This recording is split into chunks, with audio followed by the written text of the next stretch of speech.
Atos, capítulo 19, versículo 11 até 20.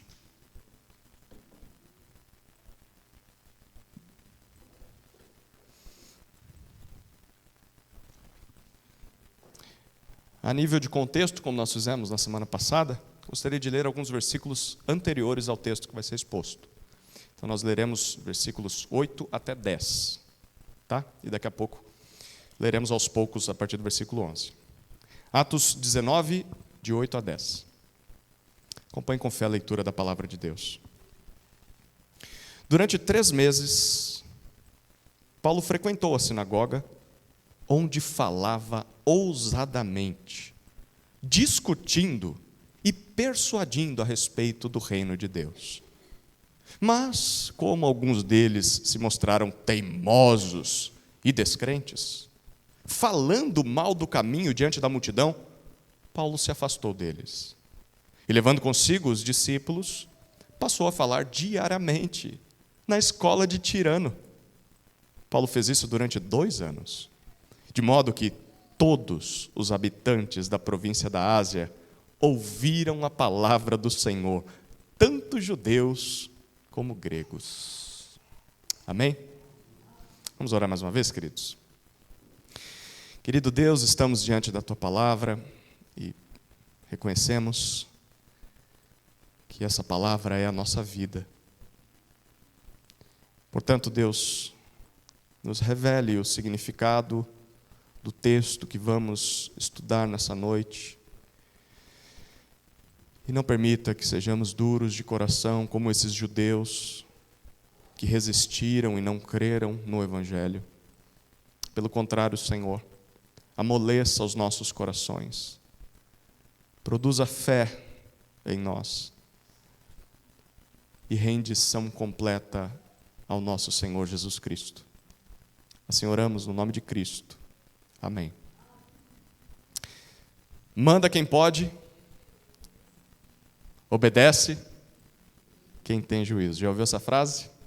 Claro que já ouviu, né? E certamente já falou também. A lógica é bem simples por trás dela. Aquele que detém o poder, a autoridade, prevalece sobre aquele que é mais fraco, aquele que não tem esse poder. Isso é algo bom ou é ruim? Essa é uma pegadinha. Depende. Se aquele que detém o poder é alguém bondoso, que exerce a sua autoridade com amor, então dá até gosto de se submeter, não dá? Mas e quando aquele que detém o poder é cruel, é mau, é tirano? Aí é outra história, né? Nesse mundo há inúmeras pessoas que sofrem nas mãos de poderes malignos. Seja por causa de pessoas ou instituições que geram violência, abuso, injustiça, crueldade, miséria, pobreza. Tem muita gente sofrendo nas mãos de gente assim. Mas também tem pessoas que sofrem, talvez não por conta de pessoas ou instituições, mas sofrem os efeitos do pecado no mundo. Doenças, que são como um poder maligno sobre a vida das pessoas, que as humilha, a perda de alguém. O luto não é um Senhor bondoso, Ele é cruel. Talvez o medo da morte, a tristeza, a dor, a angústia, a ansiedade. Muitas pessoas sofrem quando essas coisas os controlam. Mas há pessoas que sofrem até mesmo por opressão maligna. Poderes das trevas que assombram, que assustam, ou que até mesmo dominam pessoas. Talvez você seja alguém que tem sofrido nas mãos de algum poder maligno. Seja algum desses que eu citei, seja outro. Será que existe alguma esperança? Será que existe algum poder supremo, que seria capaz não só de vencer esses poderes malignos deste mundo, libertar os fracos dos seus domínios, mas também exercer a sua autoridade sobre esses que foram libertos com amor, governá-los com bondade, não mais como um tirano. Será que esse poder supremo existe? E se ele existe, onde encontramos? Será que está disponível a nós, acessível? O que nós devemos fazer para que ele nos salve dos poderes malignos deste mundo? É sobre isso que o nosso texto de Atos 19 fala. Você vai reparar que dos versículos 11 até 20, nós veremos que o texto enfatiza 3 tipos de poderes. E qual a relação entre esses poderes? O primeiro é o poder de Deus, versículos 11 e 12. O segundo é o poder do maligno, versículos 13 a 17. E o terceiro é o poder do evangelho, versículos 18 a 20. Quantos poderes? Vamos para o primeiro, o poder de Deus. Olha os versículos 11 e 12 de Atos 19.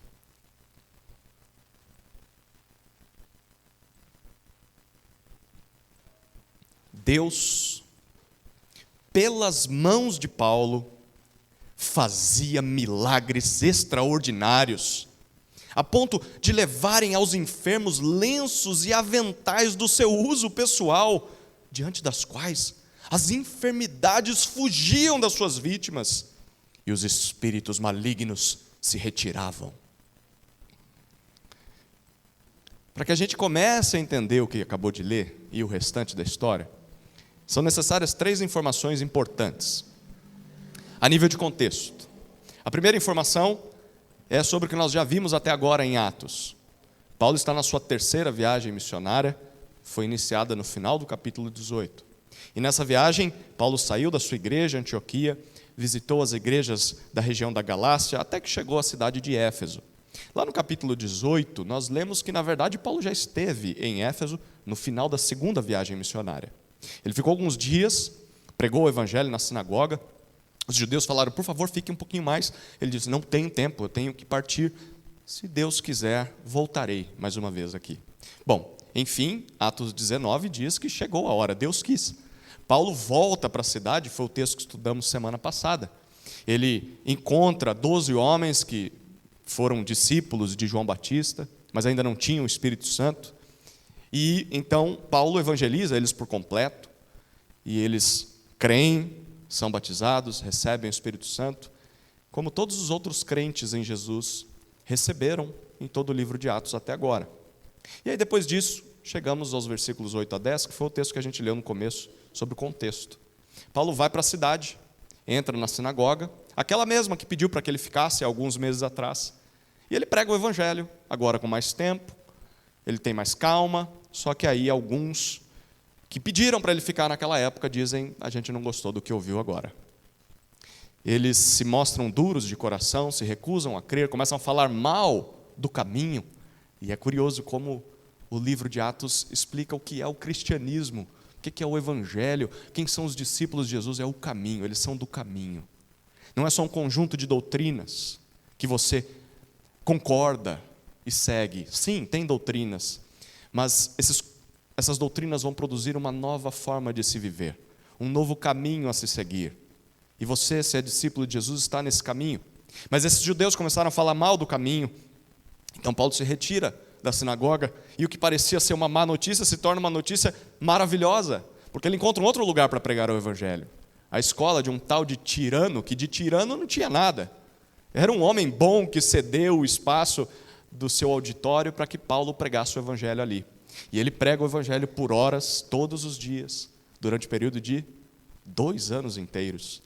E isso faz com que o evangelho alcance todas as regiões daquela província, a província da Ásia.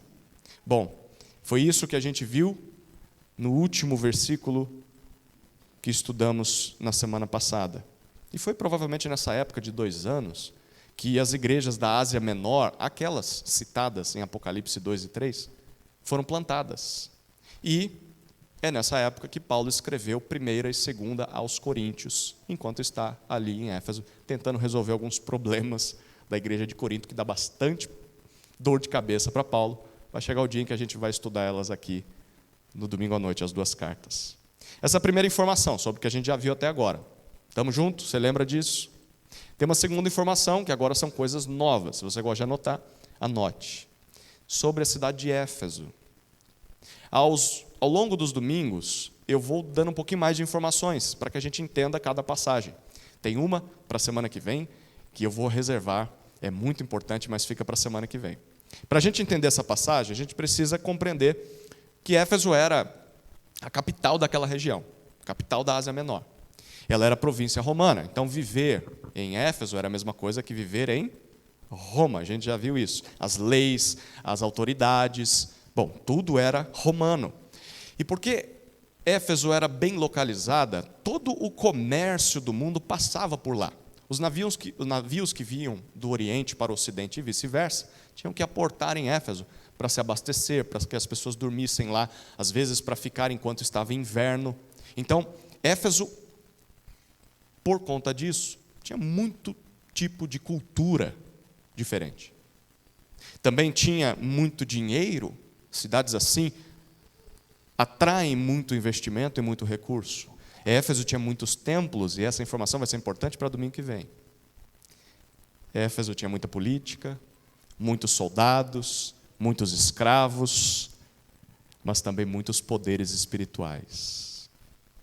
Aqui vai a informação nova. Éfeso também era considerada como o centro das artes mágicas do Império Romano. O centro dos feitiços. Eu não estou me referindo a truques mágicos, tá? Porque talvez você está pensando no Mr. M, né? Isso é produto da velha guarda, né?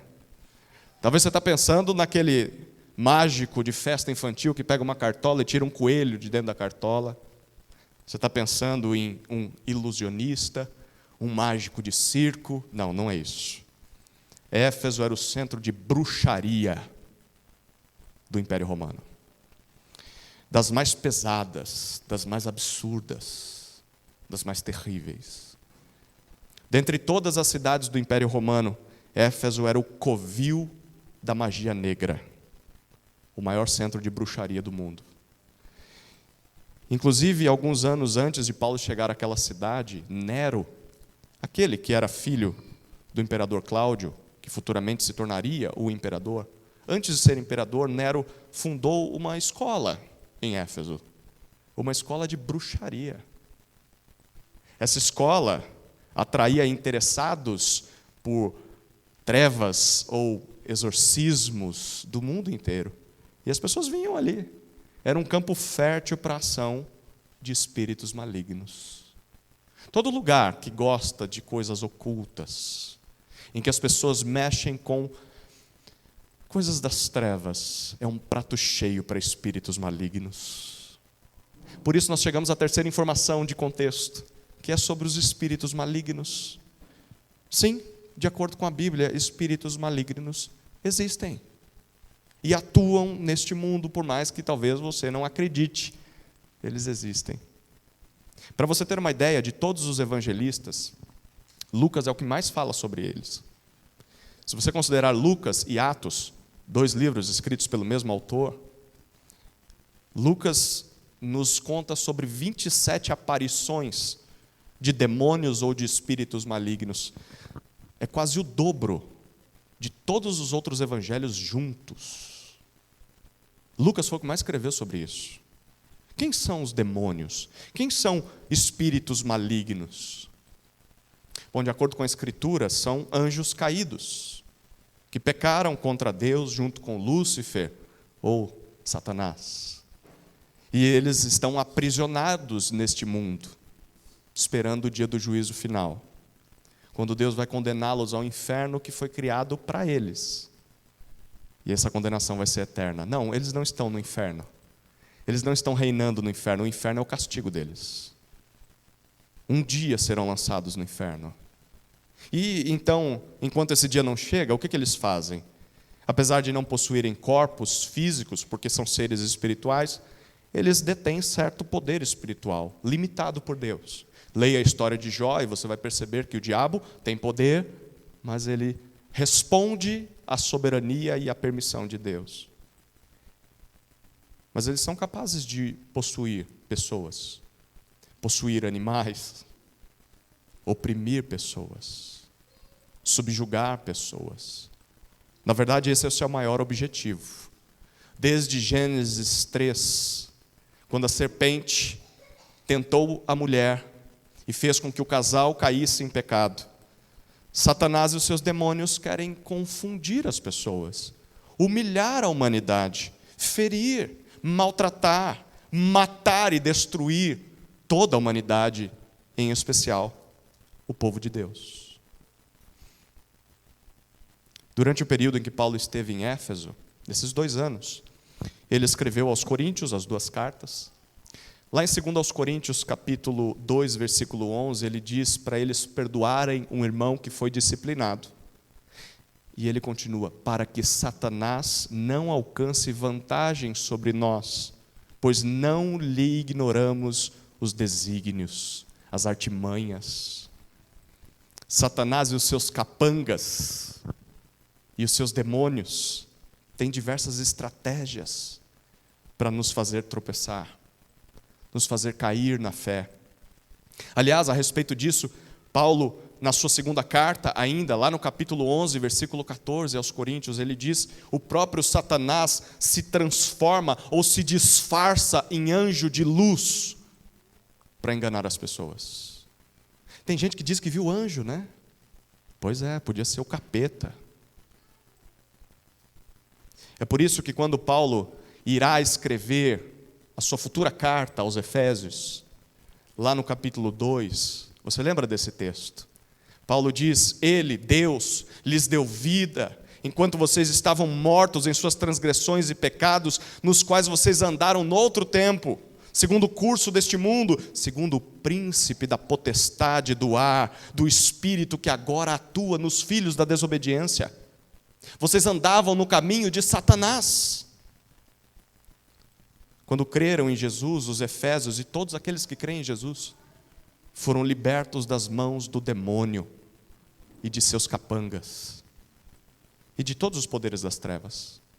Mas ainda assim, o diabo continua armando suas ciladas, suas armadilhas, suas estratégias contra esses que foram salvos por Jesus. Em Efésios, e eu te recomendo ler Efésios essa semana na sua casa, lá no capítulo 6, Paulo diz que ele continua lançando as suas flechas incendiárias, os seus dardos inflamados sobre os crentes. É por isso que Paulo ordena no capítulo 6 de Efésios, versículos 11 e 12, vistam-se de toda a armadura de Deus para poderem ficar firmes contra as ciladas do diabo, porque a nossa luta não é contra o sangue e a carne, não é contra pessoas, a nossa luta é contra os principados e potestades, contra os dominadores deste mundo tenebroso, contra as forças espirituais do mal nas regiões celestiais. Para Paulo, a luta espiritual era uma realidade. Aos Coríntios ainda, ele escreveu, na sua 2ª carta, capítulo 4, versículo 4, o nosso evangelho está encoberto, as pessoas não creem no evangelho, porque, Paulo diz, o Deus deste mundo cegou o entendimento dos descrentes, para que não lhes resplandeça a luz do evangelho da glória de Cristo, o que é a imagem de Deus. Em qualquer cidade que Paulo chegava para pregar o evangelho, ele não se esquecia disso. Quando ele escreve aos Coríntios, mais uma citação, enquanto está em Éfeso, a sua primeira carta, no capítulo 16, versículos 8 e 9, Paulo diz para eles, olha, ficarei em Éfeso até o Pentecostes, está dizendo aos Coríntios, vou ficar aqui mais um tempo, porque uma grande porta, uma grande e oportuna, uma porta grande e oportuna para o trabalho se abriu para mim. A escola de Tirano se abriu para ele. Ele podia pregar o evangelho lá, mas ele diz, e há muitos adversários. Adversários? De quem você acha que Paulo estava falando? Será que ele estava falando só de pessoas? só daqueles judeus que armavam ciladas? Claro que não. Ao ler Efésios 6, nós percebemos, a nossa luta não é contra carne e sangue. Certamente havia poderes espirituais das trevas por trás das pessoas. Aliás, por causa desses adversários, Paulo chegou a dizer lá na sua segunda carta aos Coríntios, capítulo 1, versículo 8: não queremos, irmãos, que vocês fiquem sem saber que tipo de tribulação nos sobreveio na província da Ásia, quando eu estava em Éfeso. Que tribulação é essa, Paulo?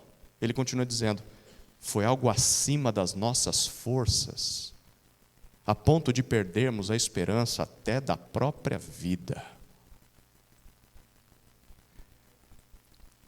Na sua primeira carta aos Coríntios, Paulo disse no capítulo 15, versículo 32, como um simples homem, lutei com feras em Éfeso. Que feras eram estas? Certamente não eram bichos do mato. Não eram somente opositores do Evangelho. Eram espíritos malignos que estavam por trás das pessoas, tentando confundir os descrentes, desviar os crentes, manchar o nome de Jesus, manchar o nome do Evangelho na cidade. E tudo isso certamente aconteceu, sabe por quê? Por causa da passagem que nós lemos. O versículo 11 diz que Deus, pelas mãos de Paulo, fazia milagres extraordinários. Quando o Evangelho chegou naquela cidade, ele bagunçou todo o poderio das trevas em Éfeso. Isso é fantástico. Num lugar de tanta opressão, de tanta ação maligna, Deus se mostrou mais poderoso do que qualquer bruxo, do que qualquer espírito maligno. E o versículo 12 diz para nós que as pessoas chegavam a pegar lenços ou aventais de uso pessoal de Paulo. Imagina isso, pegavam lá no varal dele. Provavelmente pegaram da sua oficina de tendas, porque no capítulo 20 ele dirá que nesse período que esteve em Éfeso também trabalhou. Então imagina o Paulo limpando o suor, secando o suor e deixando o seu lenço ali. As pessoas vinham, pegavam o lenço dele. Cadê meu lenço, gente? E levavam para os enfermos, para os endemoniados. E o texto diz que quando chegavam esses utensílios às pessoas, as pessoas encostavam. Lembra muito de Jesus, né? Quando aquela mulher encostou na orla da veste de Jesus, na borda da veste, ela foi curada, lembra? E as pessoas encostavam nos objetos de Paulo e eram curadas, eram libertadas das trevas. E isso aqui é impressionante, queridos. Esse é o poder de Deus, muito maior do que qualquer outro poder deste mundo, maior do que a doença, maior do que os demônios. Isso é o que Deus pode fazer às pessoas. Deus pode curá-las, Deus pode libertá-las das trevas, Deus pode fazer isso. A propósito, Lucas quer reforçar esse ponto. É Deus quem faz. Porque no versículo 11 ele disse: Deus fazia milagres extraordinários pelas mãos de Paulo. Não é Paulo quem fazia, é Deus. Paulo é só um instrumento. Queridos, se existe algum milagre, se existe alguma cura, talvez algum exorcismo real, de fato, só Deus merece toda a glória, não os seres humanos. Se nem Paulo recebeu a glória por esses feitos extraordinários, por que as pessoas hoje em dia querem receber? Por que as pessoas hoje em dia dizem: venham aqui, é aqui que eu faço, é eu que faço milagres? Tem gente querendo copiar isso aqui, vendendo lenço suado de tais apóstolos, falsos apóstolos. É Deus quem merece a glória. E detalhe, talvez Paulo nem planejou esses milagres, né? Ele talvez nem sabia desses milagres. Alguém pegou o seu avental, alguém pegou o seu lenço, e isso estava realizando milagres longe da jurisdição de Paulo. A glória é a Deus, não a homens. Esse é o poder de Deus. Mas tem um segundo poder em Éfeso: o poder do maligno. E esse poder nós experimentaremos ou leremos. Não quero experimentar ele não. Versículos 13 até 17. Olha lá.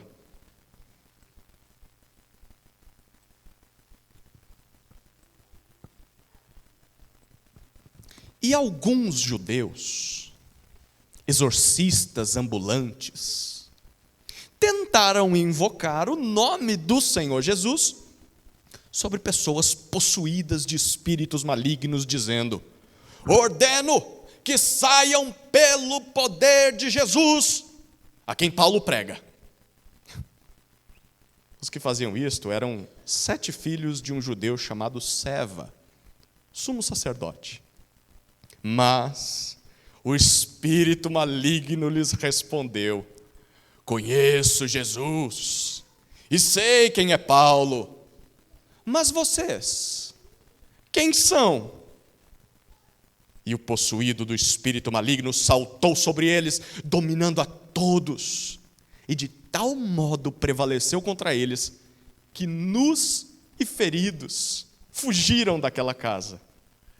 Este fato chegou ao conhecimento de todos os moradores de Éfeso, tanto judeus como gregos. Veio temor sobre todos eles, e o nome do Senhor Jesus era engrandecido.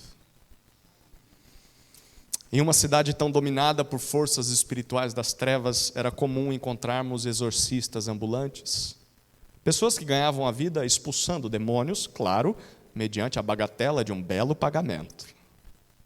Era assim que eles ganhavam a vida e tiravam dinheiro das pessoas. Eram a eles que as pessoas recorriam. Quando você tinha uma situação de opressão maligna, quem você buscava? Não tinha igreja, não. Você ia atrás desses exorcistas. E os que mais se destacavam nesse ofício eram os judeus, porque os judeus diziam servir ao único Deus Altíssimo, aquele que está acima de todos os demônios. Como é que é possível que pessoas que não conheçam a Jesus sejam capazes de expulsar demônios? Já se perguntou sobre isso? Você lembra do que o próprio Jesus disse em Mateus 7? Versículos 21 a 23. Nem todo o que me diz, Senhor, Senhor, entrará no reino dos céus, mas aquele que faz a vontade de meu Pai que está nos céus. Muitos naquele dia virão me dizer: Senhor, Senhor, nós não profetizamos em seu nome, e em seu nome não expulsamos demônios, e em seu nome não fizemos milagres. Então lhes direi claramente: eu nunca conheci vocês, afastem-se de mim, vocês que praticam o mal. Sim, hoje em dia há pessoas que profetizam.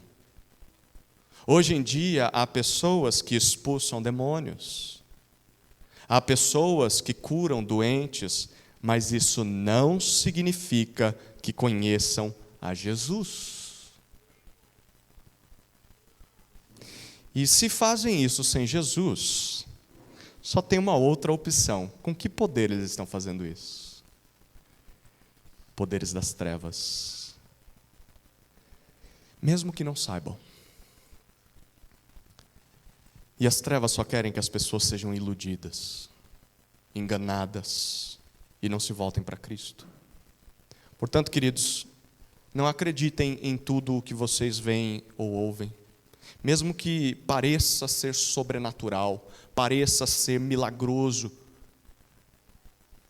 nesse mundo não existe apenas o poder de Deus. Nesse mundo também há o poder do maligno. E nós não devemos ser tolos, mas sábios. Antes de confiar naquilo que os seus olhos estão vendo, preocupe-se primeiro: onde está Jesus em tudo isso? Isso está me aproximando mais de Jesus? Esse milagre serviu para quê? Você está dizendo que a pessoa fez isso, fez aquilo, está profetizando, tá bom, mas o quanto isso está me aproximando de Jesus? O quanto está te aproximando de Jesus? O quanto está transformando a tua vida? Preocupe-se primeiro em encontrar Jesus naquela história. Jesus é o Senhor daquela pessoa que faz milagres, que cura pessoas. Jesus está recebendo a glória por essas coisas. O Evangelho está sendo anunciado, as vidas estão sendo transformadas. Pergunte isso antes de acreditar. Se você fizer isso, você vai perceber que a maior parte não vem de Deus. Bom, aqueles exorcistas ambulantes que viviam em Éfeso ou estavam lá de passagem, certamente ouviram falar o que estava acontecendo através de Paulo. Era um lenço e curou aquela pessoa. Um avental fez com que o demônio saísse daquele outro. Bom, então eles tentam se aproveitar da situação. Sempre haverá aproveitadores. Olha o versículo 13. O texto diz que eles tentam. Tentam, não quer dizer que eles conseguiram, né? Mas eles tentam invocar o nome do Senhor Jesus sobre pessoas possuídas de espíritos malignos. Mas olha o discurso deles. Ordeno que saiam pelo poder de Jesus. A quem Paulo prega? A quem Paulo prega? É interessante, né? Esses homens querem desfrutar do poder de Jesus, mas não estão dispostos a se relacionarem com Jesus. Pensam que Jesus é simplesmente uma palavra mágica, um amuleto, que eles podem usar para afastar espíritos malignos, afastar demônios. Hoje em dia isso tomaria a forma de abrir o Salmo 91 e deixar no meio da sala, como se fosse fazer alguma coisa. A palavra só tem poder se começar a transformar a tua vida, não se ela ficar aberta numa casa. Quantos não são os que fazem o mesmo hoje em dia, queridos? Gente que quer se aproveitar dos benefícios que Jesus oferece, mas não se submetem ao senhorio de Jesus. Usam palavras mágicas. Gente que usa frase de efeito, até versículo bíblico, que fica fazendo reza repetida, que usa utensílios sagrados, o copo com água, a água benta, esse amuleto que eu trouxe lá de Israel. Gente que usa o crucifixo como se ele fosse poderoso para fazer alguma coisa. Gente que faz gesto, como se o gesto fosse ter algum poder. Mas não dão muita atenção para Jesus. Talvez querem, sim, fazer milagres, exorcismos, curas, mas não amam ao Senhor. Não se submetem ao seu senhorio. Ele não é o salvador de suas vidas. Queridos, isso não adianta nada. Jesus só faz sentido na vida daqueles que creem de verdade nele. A fé do outro. Jesus, a quem Paulo prega, ele tem relacionamento com Jesus, nós não. A fé do outro não tem poder nenhum e não vai produzir mudança nenhuma na sua vida. Se você quer desfrutar do poder de Jesus, você tem de se submeter a Jesus. Não é o poder que Deus tem concedido ao outro, é a você. Jesus quer o teu coração. Nós descobrimos que quem tentou fazer isso foram 7 homens, versículo 14. Eles eram filhos de um tal de Seva, um judeu, sumo sacerdote. Esquisito. O que a família de um sumo sacerdote estaria fazendo em Éfeso? Lá na Ásia. Os sumos sacerdotes não viviam em Jerusalém? Não era lá que eles deviam estar? Curioso, né? Na verdade, se você buscar os registros históricos judaicos, descobrirá que nunca houve um sumo sacerdote chamado Seva. Um nome desse sequer aparece nos registros. É bem provável que tudo isso não passasse de uma farsa daqueles homens. Nós somos filhos do sumo sacerdote. Quem é que vai questionar? Estão lá em Éfeso, estão na Ásia Menor. E então era como uma carteirada. Sabe quando a pessoa diz, você sabe quem é meu pai? E assim eles conseguiam abertura na vida das pessoas. Confiança, credibilidade. Queridos, não é de hoje que existem enganadores. Não é de hoje que existem mentirosos em nome de Deus, em nome de Jesus. São pessoas usadas por Satanás e seus demônios. Estão tentando ludibriar as pessoas. Em troca de... Não era assim que eles ganhavam a vida? Em troca de dinheiro. Dinheiro. Cuidado com quem se diz ser alguma coisa. Cuidado com quem diz, eu faço e aconteço. Eu sou espiritual, eu sou poderoso. Sempre desconfie. Sempre desconfie. Pelo menos essa farsa aqui não passa impune. Olha o versículo 15. Quando eles tentam expulsar o demônio de uma pessoa, né? Um espírito maligno, Então eles estavam tentando fazer isso em várias ocasiões, e aí encontram uma pessoa com espírito maligno, e os impostores ouvem no versículo 15 o seguinte: conheço Jesus. Não vou fazer a voz do demônio aqui, tá? Você imagine aí. Até porque vai assustar alguns aí. Conheço Jesus. Agora vamos fazer o advogado do diabo aqui? Vamos nos colocar no lugar desse cara? Ou desse demônio? Eu sou um demônio, eu sei bem quem Jesus é. Eu sei quem Jesus é. E ele continua: conheço Jesus e sei quem é Paulo. Já estamos cientes do estrago que esse abençoado está causando no nosso poder das trevas, no nosso reino. Esse Paulo está causando muita arruaça, e a gente sabe quem ele é. Mas e vocês? Quem vocês são mesmo? Gente, a cena é cômica, né? Mas é trágica também.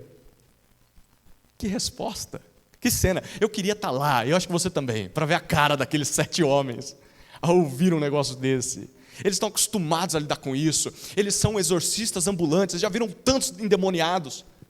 Já expulsaram, sei lá como, vários demônios. E pela primeira vez, talvez, quando eles mudam o esquema, quando eles tentam usar um poder maior, o demônio responde assim para eles: seria melhor eles ficarem quietos, né?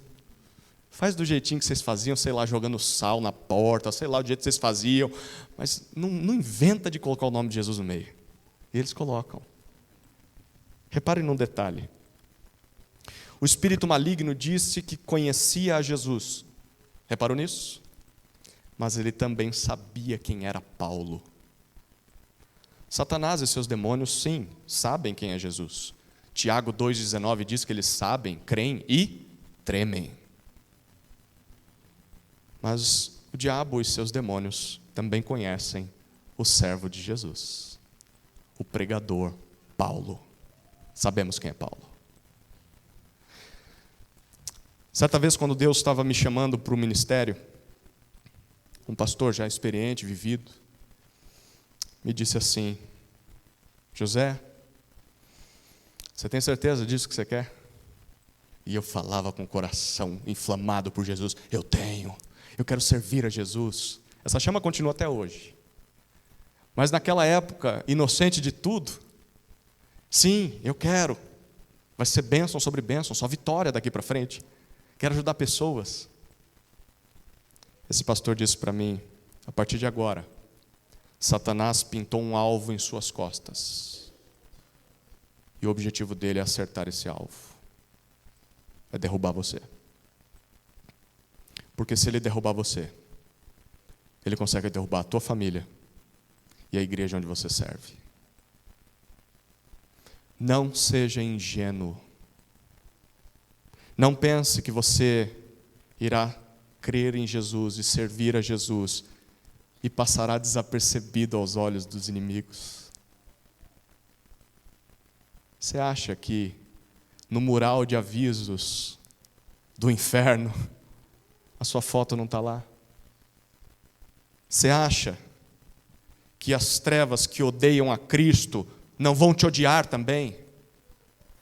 Se tentaram vencer a Jesus, o Senhor, vão tentar derrubar você também.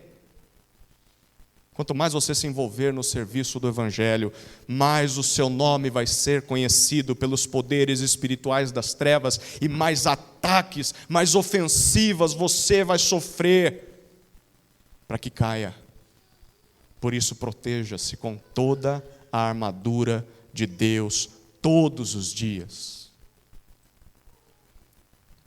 A menos que talvez você não se envolva tanto no serviço ao Evangelho como deveria.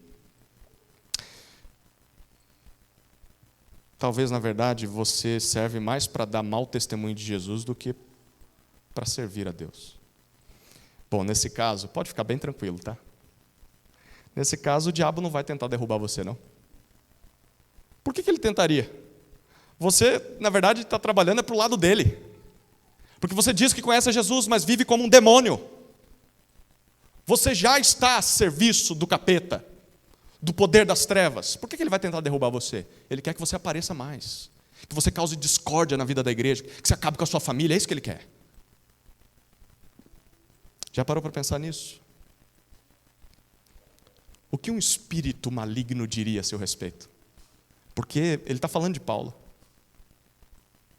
Imagine isso. Imagine um demônio trocando ideia com outro demônio. E aí, você conhece aquele lá? Ah, conheço. Aquela lá, conheço. Eu sei o que está fazendo na casa. Deixa eu te contar umas informações novas aqui. Deixa eu te mostrar o que eu descobri no histórico de navegação da internet dele ou dela. Deixa eu te mostrar o que ele acessa no Instagram. Deixa eu te contar uns podres da sua vida, para que a gente use isso para colocar a mensagem do Evangelho em descrédito, para acabar com a igreja deles. O que o diabo diria sobre você? O que está na boca dele sobre a sua vida? Arrependa-se o quanto antes, querido. Mude de prática.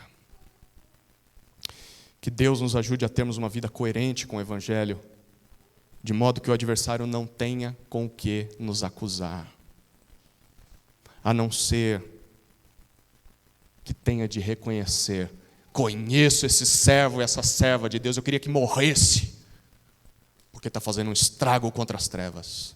Que seja isso que esteja na boca do diabo quando ele pensar em mim e em você, querido. Infelizmente não foi isso que aconteceu com esses 7 homens. O versículo 16 diz, eles não conheciam Jesus. Queriam apenas se aproveitar do poder de Jesus. Então o texto diz que eles são dominados pelo espírito maligno, e depois de tomar uma surra, a briga foi tão intensa que até a roupa eles perderam. O diabo não vence antes de humilhar, né?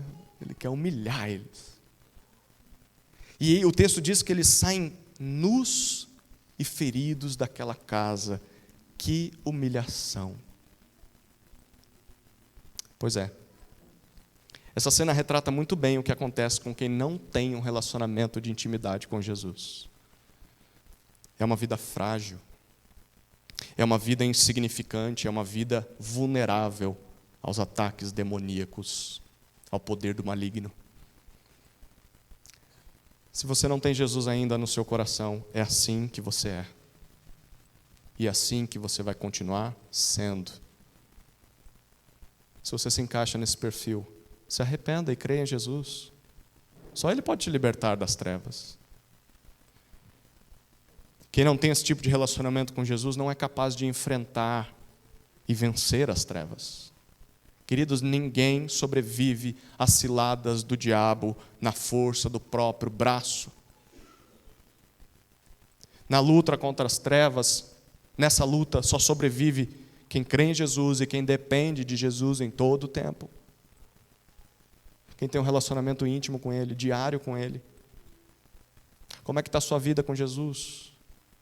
Como é que está a sua vida de oração? O que você está esperando para mudar isso? Será que vai ser preciso passar por uma humilhação como essa? Uma derrota como essa para você? Senhor, me perdoa, eu não estou orando como devia. Eu estou falho em meu relacionamento contigo. Você está esperando a vergonha? Está esperando a humilhação? Não brinque de ser crente. Não cite o nome de Jesus em vão. Não represente o nome de Jesus em vão. Quem faz isso não vai escapar da derrota e da humilhação. Uma hora chega. Essa história, diz o versículo 17, correu por toda a cidade e produziu 2 efeitos. Todo mundo que ouviu, seja judeu ou grego, teve temor, medo, mas também reverência. E o segundo resultado, o segundo efeito, engrandecimento do nome do Senhor Jesus. Cristo se tornou ainda mais conhecido, ainda mais respeitado pelas pessoas. As trevas tentaram diminuir o nome de Cristo. Cristo prevaleceu e transformou o mal em bem. Que as nossas vidas produzam esses efeitos às pessoas ao nosso redor, queridos. Não pela derrota contra as trevas, mas pela vitória em Cristo Jesus, porque somos dele, porque dependemos dele. Amém? Terceiro poder, o poder do Evangelho. Primeiro poder, o poder de Deus. Segundo poder, o poder do maligno. Terceiro poder, o poder do Evangelho. Olha os versículos 18 até 20.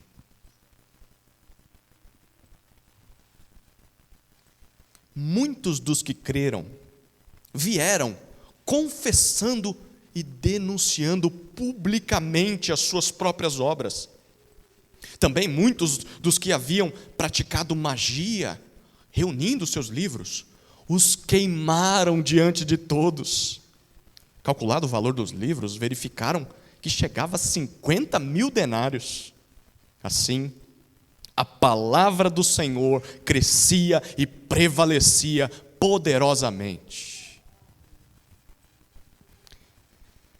Depois de nos contar sobre a derrota desses 7 judeus que não conheciam Jesus de verdade, o narrador nos faz olhar para aqueles que creram em Jesus. E quando nós observamos essas pessoas, nós podemos aprender muito sobre o que acontece com quem de fato crê em Jesus. Não só da boca para fora, mas de todo o seu coração, com toda a sua vida.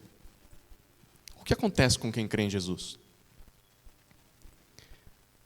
Depois daqueles milagres realizados por Deus através de Paulo, depois desse relato que as pessoas ouviram dos filhos de Seva, da derrota humilhante que eles tiveram para aquele demônio, 2 resultados foram produzidos naquela cidade. São 2 resultados da verdadeira fé em Jesus. Avalie se eles estão na tua vida. O primeiro resultado foi a confissão de pecados, no versículo 18. O texto diz que muitos daqueles que creram ficaram tão impactados com o que aconteceu na cidade, que eles vêm a público, diante das pessoas, talvez na praça, talvez no mercado, e o texto diz que eles fazem isso para confessar e denunciar as próprias obras. Confessar significa concordar que algo é verdadeiro, admitir aquilo. No caso dessas pessoas, elas vieram a público reconhecer: as minhas obras eram más, eu não quero mais praticá-las. Por isso eles as denunciaram, diz o texto. Eles declararam isso para todo mundo. A ideia dessa palavrinha é de que você fala algo em alto e bom tom, de modo que todo mundo entenda o que você está falando. Eles não ficaram, eu falei um pouquinho aqui e ali, não. Eles não guardaram segredos, expuseram suas obras más, mas não fizeram vistas grossas ao pecado. Se a gente parar para pensar, isso aqui é parte do verdadeiro arrependimento descrito pela Bíblia. É o que devemos esperar ver na vida de todo aquele que diz crer em Jesus.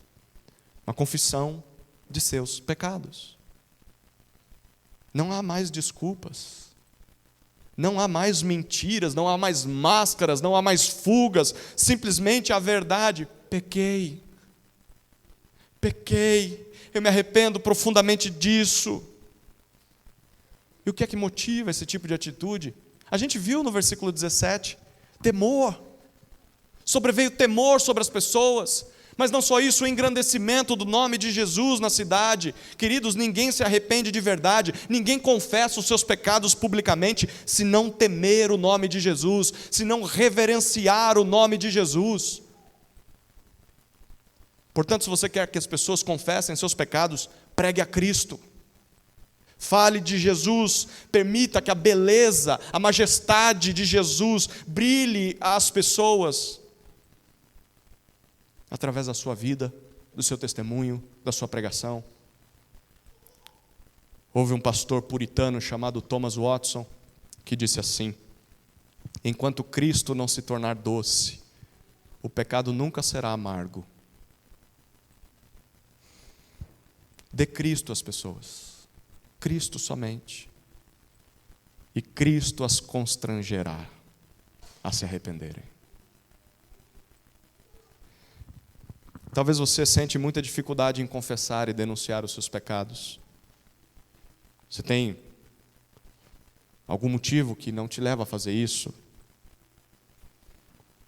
Talvez o que te falta, querido, talvez o que te falta, querida, não é coragem, não. O que te falta é temor a Cristo. O que te falta é reverência e engrandecimento ao nome de Jesus. É isso que te falta. O que te constrange é o temor a homens. É por isso que você não confessa. É por isso que você não busca ajuda. Você tem medo do que as pessoas podem pensar. Medo do que as pessoas podem falar sobre a sua vida, se souberem o que você faz em secreto. Você tem medo das pessoas, mas não tem temor a Jesus. Quando na verdade devia ser o oposto, porque aquele que sabe tudo o que você faz e pensa, inclusive em secreto, é Ele. Quem crê verdadeiramente em Jesus não esconde os seus pecados, mas os confessa, e se necessário faz isso publicamente. Isso demonstra verdadeiro arrependimento. Deixa eu dizer uma coisa para você. Você tem um pecado na tua vida, confessa ele agora. Busque ajuda antes que ele venha à tona, antes que tudo apareça, porque uma hora aparece, não foi isso que a gente aprendeu hoje na escola bíblica? Os pecados de alguns aparecem rapidamente, os de outros só com o tempo. Uma hora vai aparecer, confesse. Segundo resultado da fé em Jesus está no versículo 19. O primeiro é a confissão de pecado. O segundo é a transformação de vidas. O versículo 19 diz para nós que o evangelho também alcança muitos mágicos de Éfeso, muitos bruxos, feiticeiros, praticantes de magia negra. É isso que eles eram. E o que eles fazem depois de se renderem ao verdadeiro poder, ao poder de Deus em Cristo? O texto diz, eles reúnem os seus livros, obviamente, livros de magia, manuais, tutoriais para se acessar, destravar os poderes das trevas. E o que eles fazem com esses livros? Não presta mais para mim, eu vou vender, vou pelo menos ganhar um dinheirinho com isso. É isso que eles fazem? Vou arrebentar com a vida de alguém, né? Põe na lixeira, talvez alguém pegue. Aí alguém vai ficar preso nas trevas. É isso que eles fazem? Não.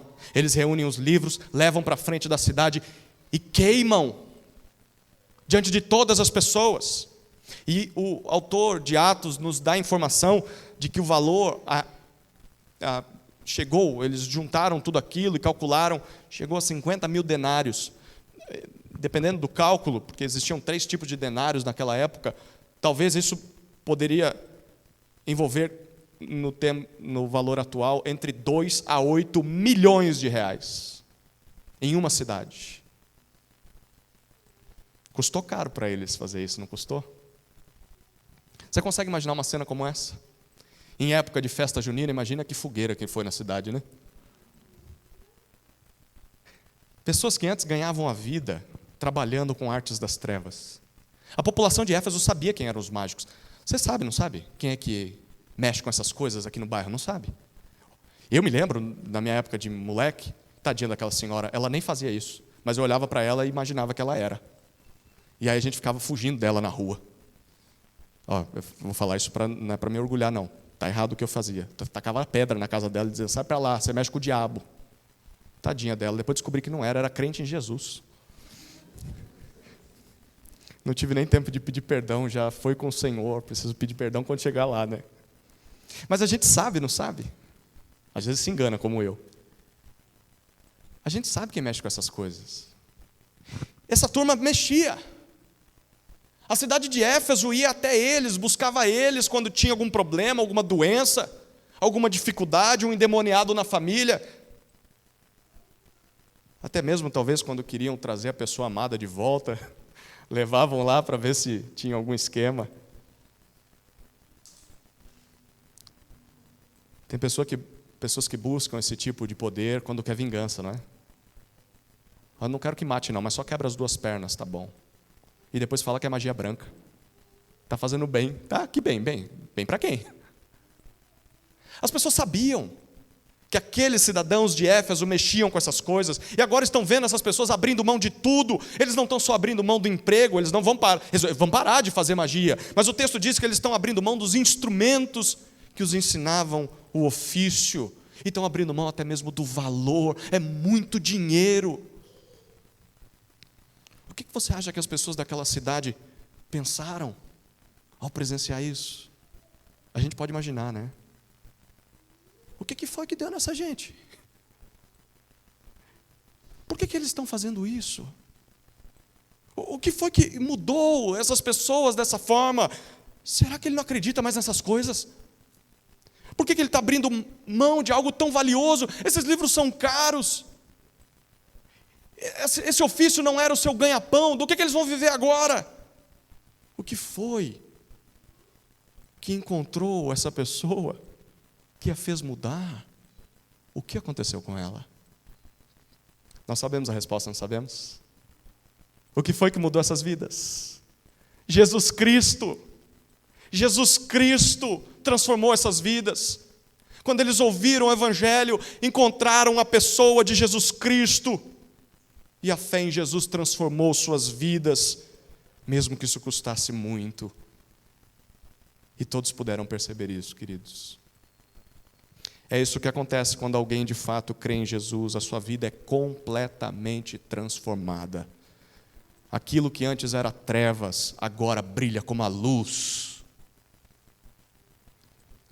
A verdadeira fé no Evangelho produz uma mudança radical em nossas vidas. E todos vão perceber isso. Cristo passa a se tornar mais importante do que qualquer outra coisa, do que qualquer outra pessoa, até mais do que a sua profissão. Você ganhou a sua vida inteira fazendo isso. Você tem patrimônio, você tem um histórico. Mas Cristo vai ser mais belo do que isso. Mais belo do que a reputação, mais belo do que um nome conquistado, mais belo do que as posses, mais belo do que tudo. E você passa a amá-lo sobre todas as coisas.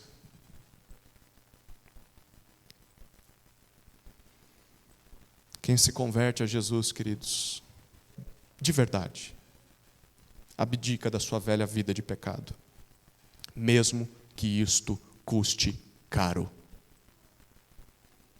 Mesmo que isso exija de você abrir mão de relacionamentos ímpios, você vai abrir mão. Mesmo que isso exija que você se afaste de más amizades, de más influências, mesmo que isso exija que você abra mão de ganhos ilícitos, a vida inteira você ganhou a vida trapaceando, mentindo, subornando, sonegando, agora você para. É claro que vai custar caro. Você acha que ia seguir a Jesus e não ia ter custo nenhum? Alguém te enganou então. Porque o próprio Jesus disse, se você quiser vir após mim, o que você faz? Negue a si mesmo, tome a sua cruz e me siga, morra para você. Esqueça a sua vida, ela não é mais sua, ela é minha agora. Eu transformo tudo em você. Não, mas isso, eu não li direito essas linhas pequenas no contrato. Não eram pequenas, não. Eram garrafais, gigantescas. Jesus não engana ninguém. E talvez você que entrou nessa, achando que dava para manter a velha vida de pecado, seguindo a Jesus, essa noite Jesus está dizendo para você, ou você escolhe Jesus, ou você volta para a velha vida, porque não dá para fazer isso ao mesmo tempo. Vai custar tudo para você. Mas vai te libertar das trevas. Você vai encontrar o verdadeiro amor. Vale a pena. Você já fez isso? Cristo já alcançou sua vida? Você já deixou a velha vida de pecado para trás? Você já queimou o seu passado? Já queimou os livros de magia? Mesmo que isso te deixe no prejuízo? Pensa comigo, queridos. Se o que você fazia antes de conhecer a Jesus era errado, que sentido faz continuar mantendo isso hoje? Que sentido faz continuar praticando, preservando essas coisas? Você não encontrou a verdade? Você não reconheceu que tudo isso era errado? Para que continuar nessa velha vida? Para que continuar nessas velhas práticas que te levavam à morte? Quem crê em Jesus de fato será alvo de uma transformação radical e visível. Todos perceberão, a menos que não seja uma conversão de verdade. Ah, tá. Se for apenas de fachada, aí as pessoas não vão perceber mudança mesmo. Quando a conversão é só de fachada, é bem comum que as pessoas deixem o passado em aberto. Eles não fecham a porta completamente. Eles deixam sempre uma fresta, por onde eles podem talvez voltar para aquela velha vida. Vai que essa nova vida dê errado. Vai que esse negócio de Jesus custe demais para mim. Talvez eu possa voltar. O que Jesus diz? Quem põe a mão no arado não pode olhar para trás. não tem volta. Infelizmente, se você olha para a vida de pecado como uma opção, isso não representa a verdadeira conversão a Jesus. Esse é o poder do Evangelho. O poder do Evangelho produz confissão de pecados e transformação de vidas. E parece que é isso que o autor quer chamar a nossa atenção. É para isso, em toda a história. Sim, nós vimos nos versículos 11 e 12 que Deus realizava milagres através de Paulo, curas, exorcismos. Mas por que ele fazia isso? Por que Deus fazia essas coisas? Para chamar a atenção para o maior milagre de todos. Qual é o maior milagre de todos? Não são as curas, não são os exorcismos. É o que a gente está vendo nos versículos 18 e 19. É a salvação de pecadores. Esse é o maior milagre de todos. Havia um culto de libertação. E o pastor sempre convidava as pessoas para virem contar os milagres e as bênçãos que Deus fez por eles. E as pessoas vinham, cada uma em seguida da outra, dizendo: eu era cego e agora enxergo, eu não andava e agora eu ando, eu não tinha dinheiro na conta e devia para muita gente, até a agiota queria me matar, e do nada apareceu centenas de milhares de reais na minha conta. Várias bênçãos. E tinha uma senhorinha lá, sentada no fundo, que o coração dela estava queimando por Jesus. Ela disse: pastor, eu quero compartilhar um milagre. Então ele deu o microfone para ela, e ela começou a dizer: eu era terrível, pastor. Eu mentia, uma péssima esposa. Eu era imoral, adúltera. Eu era irada. Eu era alguém terrível. Mas um dia, alguém me falou de um amor perfeito, que veio esse mundo morrer na cruz, para me libertar de quem eu era e me dar verdadeira vida. Eu ouvi falar de Jesus Cristo, que morreu e ressuscitou para me salvar, e eu criei em Jesus. Ele transformou minha vida, pastor. Ele me transformou, hoje eu sou livre. Eu posso buscar a Deus. As coisas que fiz, me arrependi, pedi perdão, estou tentando consertar com meu marido, com os meus filhos, com a sociedade. Eu sou uma nova criatura, pastor. Aí o pastor disse para ela: é só isso? Cadê a cura? Cadê o milagre? Por que você veio falar aqui, mulher? Vai estragar o meu negócio. Queridos, a conversão, a verdadeira conversão, é o maior milagre que alguém pode experimentar nessa vida. Maior do que curas, maior do que feitos extraordinários. Foi para isso que Jesus veio ao mundo, para derrotar de uma vez por todas todos os poderes malignos que nos oprimiam, seja o pecado, seja o diabo, seja a morte, e nos tirar desse reino das trevas e nos transportar para o reino da luz, o reino de Deus. Paulo escreveu aos Colossenses, uma das igrejas que foi plantadas naquela região. Ele disse lá no capítulo 1, versículos 13 e 14: Ele nos libertou do poder das trevas e nos transportou para o reino do seu Filho amado, em quem temos a redenção, a remissão dos pecados.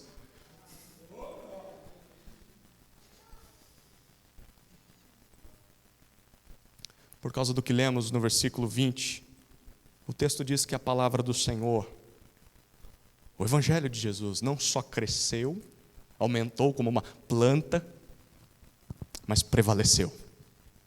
Foi vitoriosa, poderosamente, em toda aquela região. Perceba a ênfase do autor. O que foi que cresceu? O que foi que prevaleceu? O que você leu no versículo 20? O que foi que cresceu? A palavra. A palavra do Senhor cresceu e prevaleceu. Mas aí a gente se pergunta: onde está a palavra? Era um livro aberto no Salmo 91 no meio da cidade? Foi isso? Onde estava a palavra? Como é que nós medimos o avanço da palavra? Como é que ela cresce? Como é que ela prevalece? Como é que ela vence os inimigos de Deus? A resposta é uma só, queridos: através das pessoas que ouvem a palavra, que creem no conteúdo da palavra, que se permitem ser transformadas pela palavra. É assim que o reino de Deus avança no mundo, quando nós pregamos a palavra de Jesus, e quando nós somos transformados pela palavra de Jesus, ela cresce e prevalece. É assim, queridos. Manda quem pode. obedece quem tem juízo. Será mesmo? Existe alguma esperança diante dos poderes malignos que nos oprimem? Sim, existe.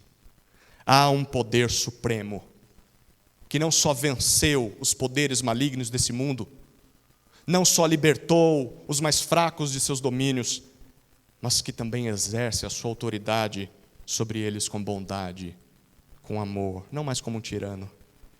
Trata-se do poder de Deus, que é maior do que o poder do maligno e que atua através do poder do Evangelho. Somente este poder é capaz de vencer todos os inimigos. Somente este poder é capaz de libertar todos os oprimidos e nos conduzir a um reino de amor, onde não somos mais governados por um tirano, mas por um Pai bondoso e justo. É por causa desse poder que anos mais tarde Paulo orou em favor dos Efésios na abertura da sua carta. Eu queria finalizar essa pregação com a oração de Paulo, e a gente vai orar essa oração. Efésios capítulo 1, escrevendo às pessoas que vivenciaram essa cena. Olha o que Paulo ora. Efésios 1, de 15 a 23.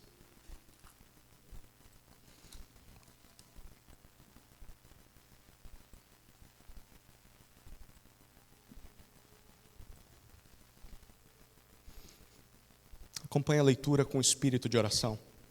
Essa vai ser nossa oração, finalizando essa pregação.